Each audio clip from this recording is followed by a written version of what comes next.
கர்த்தருடைய பரிசுத்த நாமத்திற்கு மகிமையுண்டாவதாக. இந்த மாலை வேளையில நாம் ஒரு சில வசனத்தை தியானித்து இந்த ஜெபத்தை நாம் முடிக்கலாம். கர்த்தர் நம்மை ஆசீர்வதிப்பாராக. வாசிங்க 1 ராஜாக்கள் புஸ்தகம் 8வது அதிகாரம் 37, 38. 1 ராஜாக்கள் 8, 37, 38. தேசத்திலே பஞ்சம் உண்டாகிற போதும், கொள்ளை நோய் உண்டாகிற போதும், வறட்சி, சாவி, வெட்டுக்கிளி, பச்சை கிளி உண்டாகிற போதும், அவர்கள் சத்துருக்கள் தேசத்திலுள்ள பட்டணங்களை முற்றுகை போடுகிற போதும், யாதொரு வாதையாகிலும் யாதொரு வியாதியாகிலும் வருகிற போதும், உம்முடைய ஜனமாகிய இஸ்ரவேல் அனைவரிலும் எந்த மனுஷனானாலும் தன் இருதயத்தின் வாதையை உணர்ந்து இந்த ஆலயத்துக்கு நேராக தன் கைகளை விரித்து செய்யும் சகல விண்ணப்பத்தையும் சகல வேண்டுதலையும். போதும். பிரைஸ் எல்லாம். கர்த்தர் நல்லவர். கவனிங்க, 37வது வசனத்துல ஒரு பெரிய லிஸ்ட் ஆண்டவர் கொடுக்கிறார். என்ன லிஸ்ட் அது பாத்தீங்கன்னா, அது வாதை, வியாதி. அதான் அதோட லிஸ்ட். யாதொரு வாதையாகிலும் யாதொரு வியாதியாகிலும் வருகிற போதும், ஏகப்பட்ட வியாதியினுடைய லிஸ்ட மேல கொடுக்கிறார். அப்போ சரீரத்தில் உண்டாகிற வாதை, உபாதை, வியாதி, பலவீனம் இதெல்லாம் வருகிற போது என்ன செய்யணும் அப்படின்னு சொல்லி நாம் அதற்குரிய பதிலை அடுத்த வசனத்துல நாம் பார்க்கிறோம். 38வது வசனத்துல அங்க என்ன சொல்லப்பட்டிருக்கு? உம்முடைய ஜனமாகிய இஸ்ரவேல் அனைவரிலும், உம்முடைய ஜனமாகிய இஸ்ரவேல் அனைவரிலும். அப்ப அங்க புறஜாதியாரை சொல்லப்படல, ரட்சிக்கப்படாத தேவனுடைய பிள்ளைகளை சொல்லப்படல, அவிசுவாசியை சொல்லப்படல.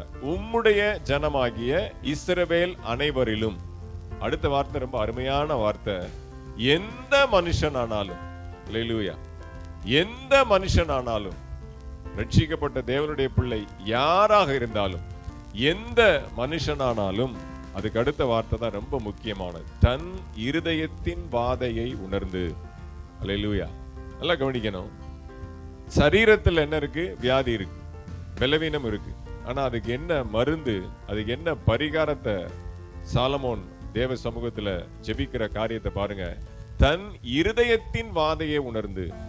அப்ப இருதயத்துல இருக்கக்கூடிய பாவத்தையும் அக்கிரமத்தையும் யார் ஒருவன் உணர்கிறானோ, அந்த இருதயத்தின் வாதை, இருதயம் சுத்தம் இல்லாம, இருதயம் பரிசுத்தம் இல்லாம, இருதயம் தேவனுக்கு பிரியமா இல்லாம இருக்கிற அந்த நிலையை உணரணும். தன்னுடைய ஆவிக்குரிய வாழ்க்கை எப்படி சிதறி போயிருக்கிறது. அல்லேலூயா. எலியா என்ன பண்றான்? பலிபீடத்தை செப்பனிடுகிறான். சிதறி இருக்கிற பலிபீடத்தை செப்பனிட்டு 12 கற்களை வைத்து அதற்கு என்ன பண்றான்? இஸ்ரவேல் என்று சொல்லி பேரிடுகிறான். அப்ப நம்முடைய ஆவிக்குரிய வாழ்க்கையில ரொம்ப முக்கியமானது என்ன? இருதயமாகிய பலிபீடம்.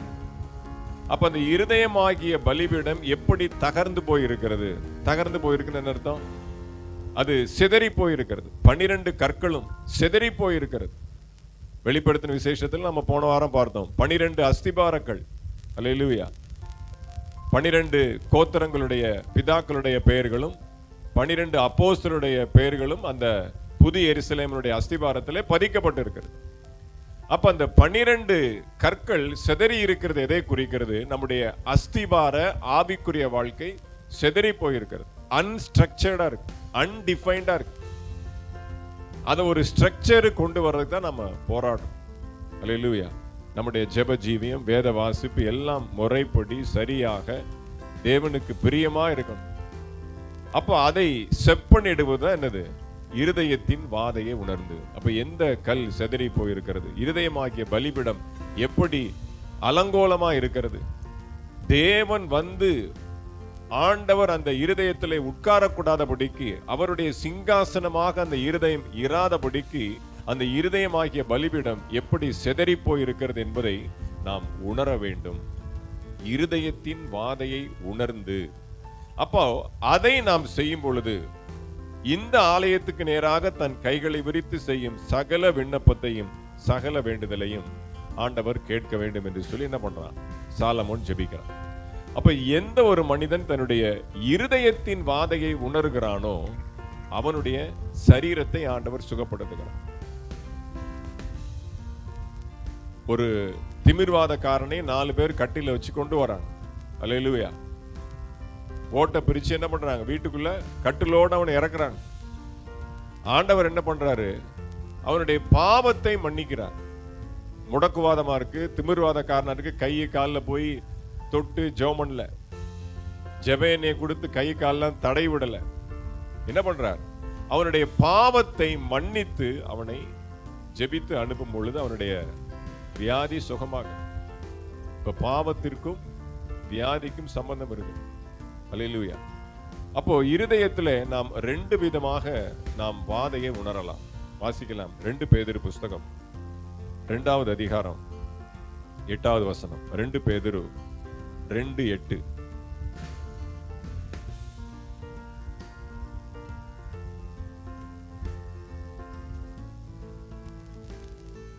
பேதுரு 2:8 வாசிங்க.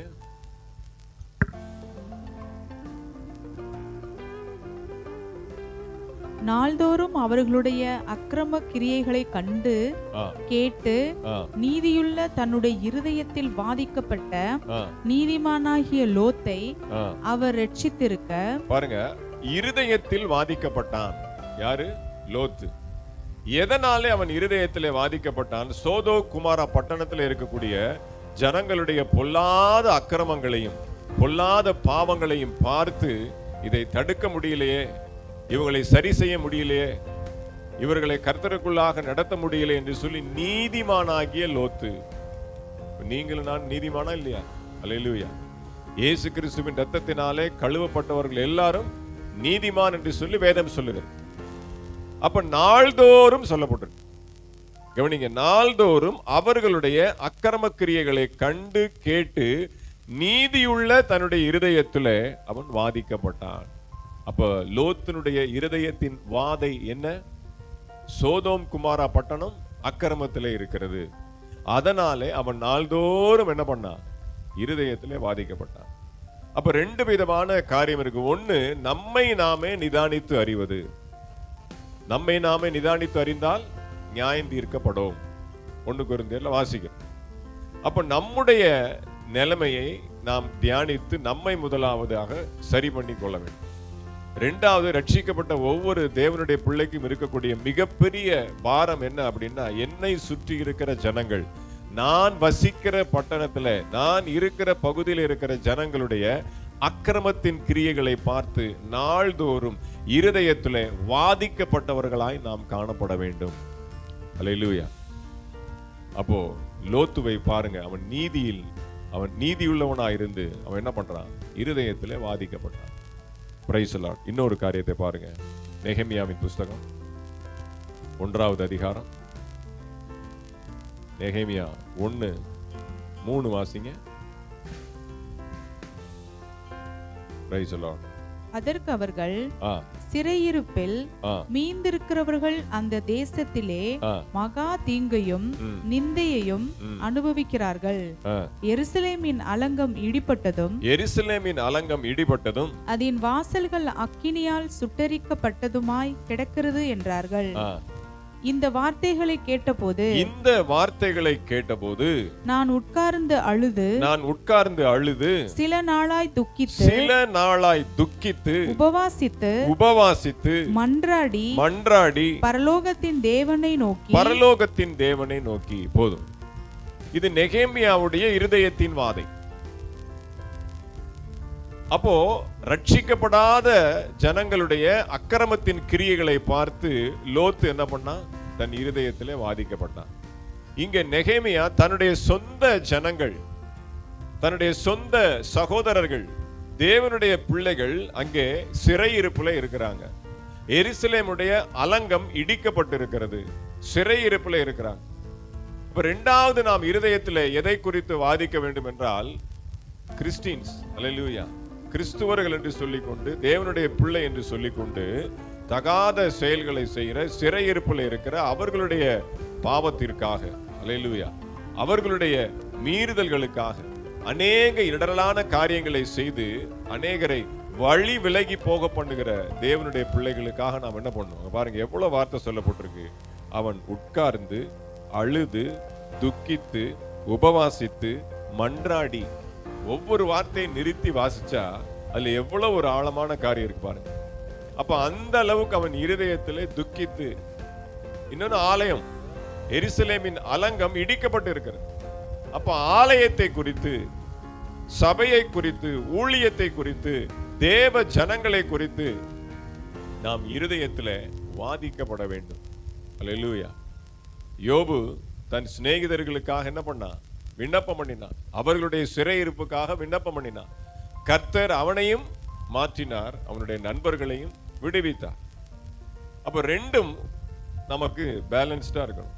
நம்முடைய சரீர பலவீனத்தை நாம் சரி பண்ணணும் அப்படின்னா நம்முடைய ஆவிக்குரிய வாழ்க்கை, சிதறி இருக்கிற ஆவிக்குரிய வாழ்க்கையை, இருதயமாகிய அந்த பலிபீடத்தை நாம் செப்பனிட வேண்டும். அதை செப்பனிடப்பட்டு நம்ம அப்படியே ஜாலியா, எனக்கு சரியாயிடுச்சு, எனக்கு சுகமாயிடுச்சு, கர்த்தர் எனக்கு அற்புதமாய் சுகத்தை கொடுத்தார் அப்படின்னு ஒரு சேச்சுரேஷன் பாயிண்ட்டுக்கு எந்த ஒரு தேவ பிள்ளையும் போயிடக்கூடாது.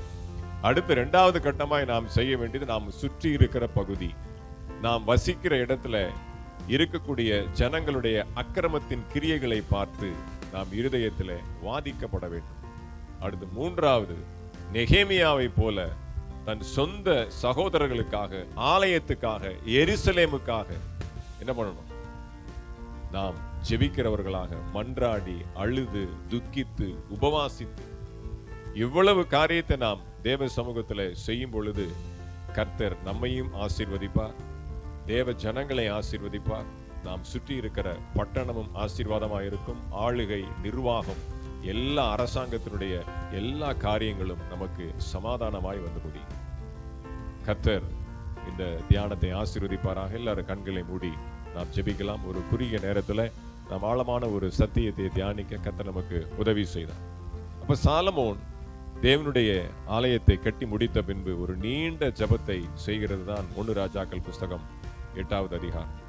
அப்ப நம்முடைய வாதை நீங்க வேண்டுமானால் நம்முடைய இருதயத்தின் வாதையை நாம் உணர வேண்டும். அல்லேலூயா. எந்த மனுஷனானால், இஸ்ரவேலில் எல்லாரும், ஆமென், ரட்சிக்கப்பட்ட தேவனுடைய பிள்ளை யாராக இருந்தாலும், அவன் எந்த மனுஷனானாலும் அவன் தன் இருதயத்தின் வாதையை உணரும் பொழுது கர்த்தர் அவனுக்கு சுகத்தை கொடுக்கிறார். அல்லேலூயா. இஸ்ரவேல் ஜனங்கள் மத்தியிலே ஆண்டவர் கொள்ளிவாய் சர்ப்பங்களை அனுப்பினார். அவர்களுடைய முறுமுறுப்புகளும் அவர்களுடைய அக்கிரமத்தின் கிரியைகளும் தேவ சமூகத்தில் மிகுந்த ஒரு பாரத்தை கொடுத்து ஆண்டவர் கொள்ளிவாய் சர்ப்பங்களை அனுப்பும் பொழுது அதற்கு பரிகாரத்தை ஆண்டவர் சொல்லுகிறார். எவனுடைய காலிலே கொள்ளிவாய் சர்ப்பம் கடிக்கிறதோ அவன் கீழே பார்க்க கூடாது, மேலே இருக்கிற வெங்கல சர்ப்பத்தை பார்க்க வேண்டும். அல்லேலூயா. எவன் ஒருவன் வெங்கல சர்ப்பத்தை மேலே நோக்கி பார்க்கிறானோ அவன் பிழைப்பான். அல்லேலூயா. பேதுரு பின்மாற்றமாய் போனான். 3 முறை இயேசுவை மறுதலித்தான். அல்லேலூயா. அவன் மறுதலித்த பொழுது 3 முறை மறுதலித்து கடைசியில சொல்லப்பட்டிருக்க, அவன் மனம் கசந்து அழுதான். அவன் இருதயத்திலே வாதிக்கப்பட்டான். அவன் மனம் கசந்து அழுத பொழுது அவனுடைய வாழ்க்கை புதுப்பிக்கப்பட்டது. அல்லேலூயா.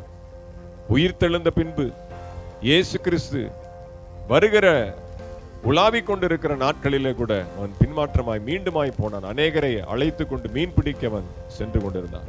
அப்பொழுதும் ஆண்டவர் அவனை தனியா கூட்டிட்டு போய் கவுன்சிலிங் கொடுத்து, நீ என்னை நேசிக்கிறாயா, நேசிக்கிறாயா, நேசிக்கிறாயா என்று சொல்லி 3 முறை அவனோடு கூட பேசி அவனுடைய இருதயத்தை உடைத்து, அவனுடைய இருதயத்தை ஒரு வாதைக்குள்ளாய் கொண்டு போய் ஆண்டவர் அவனை புதுப்பித்தார், அவனை உணர்வடைய செய்தார்.